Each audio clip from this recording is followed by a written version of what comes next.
हुई मुद्दत की गालिब मर गया, पर याद आता है वो हर एक बात पे कहना कि यूं होता तो क्या होता। दोस्तों, आज 15 फरवरी को हमारे प्यारे शायर मिर्ज़ा असदुल्ला खां गालिब की 150वीं बरसी है। 150 साल पहले 1869 ईस्वी को आज ही के दिन मिर्ज़ा गालिब साहब इस जहान फ़ानी से रुखसत हो गए थे। जब भी कभी उर्दू शायरी पर बातचीत होती है तो गालिब का तस्वुर अनजाने में ही जहन में आ जाता है।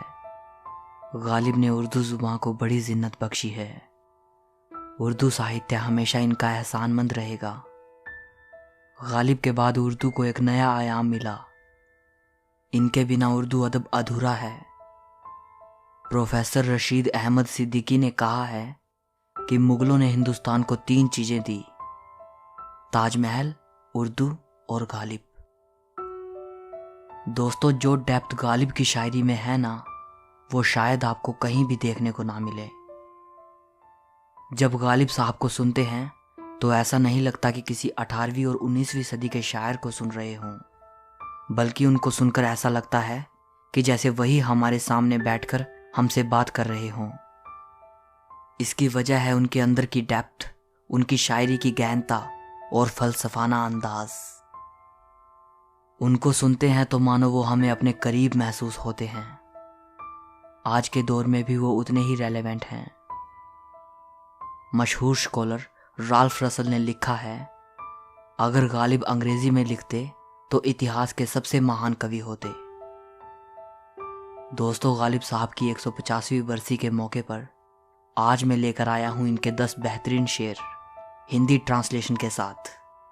मुझे उम्मीद है कि ये आपको बहुत पसंद आएंगे।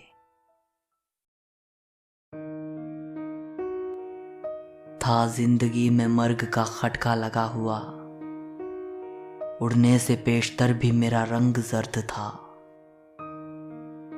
मेरे चेहरे का रंग मृत्यु की डर की वजह से नहीं उड़ा है। जब तक मैं जिंदा था तब भी मरने की संभावना तो थी ही, इसलिए मेरा रंग पहले से ही पीला था। जिंदगी अपनी जब इस शक्ल से गुजरी गालिब, हम भी क्या याद करेंगे कि खुदा रखते थे।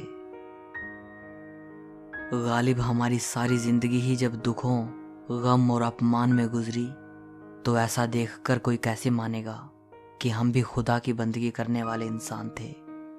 लोग तो मुझे धर्म के विरुद्ध चलने वाला इंसान ही बोलेंगे, कोई नहीं मानेगा कि हम भी खुदा के नेक बंदे थे। लेकिन मैं अपनी ही बात करूं तो ऐसा दुख भरा जीवन जीकर किस मुंह से कहूं कि मेरा भी कोई खुदा है। कर्ज की पीते थे मैं, लेकिन समझते थे कि हाँ, रंग लावेगी हमारी फाका मस्ती एक दिन।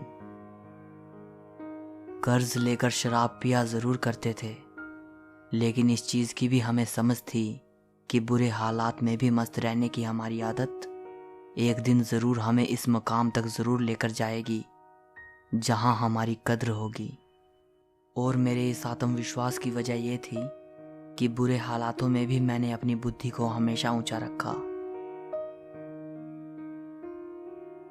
मैं से गरज निशात है किस रूसियाह को, एक गूना बेखुदी मुझे दिन रात चाहिए।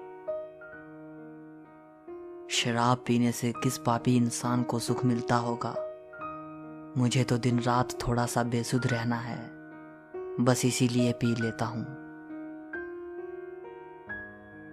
ये मसाइले तसव्वुफ, ये तेरा बयान गालिब, तुझे हम वली समझते जो नाबादा ख्वार होता।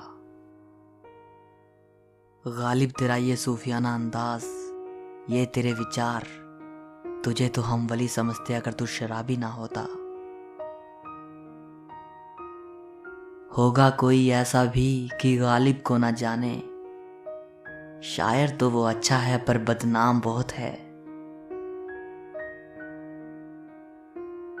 चंद तस्वीरें बुता, चंद हसीनों के खुतूत, बाद मरने के मेरे घर से ये सामान निकला।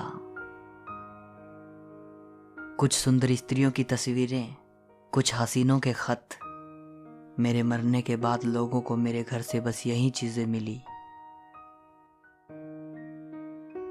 बाज़ीचाए अतफाल है दुनिया मेरे आगे, होता है शबो रोज तमाशा मेरे आगे। ये सारी दुनिया मेरे सामने बच्चों के खेल जैसी है। मैं बुद्धि की ऐसी अवस्था पर हूँ जहाँ से मुझे संसार के ये कामकाज बच्चों के खेल तमाशे जैसे लगते हैं, और हर रोज ये तमाशा मेरे आगे होता है। जाते हुए कहते हो कयामत को मिलेंगे, क्या खूब कयामत का है गोया कोई दिन और। जाते हुए हमसे कह रहे हैं कि अब तो कयामत को ही मिलेंगे। आज जब तुम हमको छोड़ के जा रहे हो तो हमारे लिए आज से बड़ा कयामत का दिन और क्या होगा। क्या हमारे लिए आज से बड़ी कयामत भी कभी हो सकती है। हुई मुद्दत के गालिब मर गया पर याद आता है, वो हर एक बात पे कहना कि यूं होता तो क्या होता। गालिब को मरे एक दौर गुजर गया, लेकिन गालिब के बात करने का अंदाज आज भी याद आता है। वो उनका बात बात पर ये कहना कि अगर ऐसा होता तो क्या होता, उनका ये बात बात पर सवाल करने का तरीका आज भी याद आता है।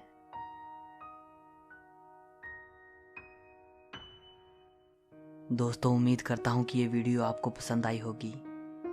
गालिब साहब के लिए एक लाइक तो बनता है। कमेंट करके अपनी राय ज़रूर बताइएगा। और नए व्यूवर्स से मैं कहना चाहूँगा कि अगर आप शायरी और लिटरेचर से जुड़ी ऐसी ही इंटरेस्टिंग वीडियोस देखना चाहते हैं तो फिलोसॉफिक चैनल को सब्सक्राइब करके बेल आइकन को दबाएं। सो मिलते हैं अगली वीडियो में। शुक्रिया।